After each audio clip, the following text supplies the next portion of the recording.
1 month అలా పెట్టుకున్నా కూడా చాలా చక్కగా ఉంటుందన్నమాట. ముక్క గట్టిగా అలా అయితే అయిపోదు.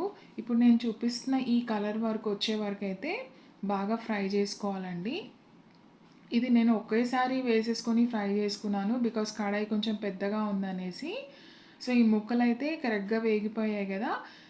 వేగిపోయాయి అని మనకు తెలిసినప్పుడు ఇప్పుడు ఈ పేస్ట్ మనం ఈ వాటర్ ఏదైతే చికెన్ ఉడికించిన వాటరు మనం ఎగరబెట్టుకున్నామో, ఇప్పుడు ఈ పేస్ట్ అంతా గూడా మనం ఈ ఆయిల్‌లో వేసేసుకొని ఫ్రై చేసేసుకోవాలనమాట అంతా కూడా.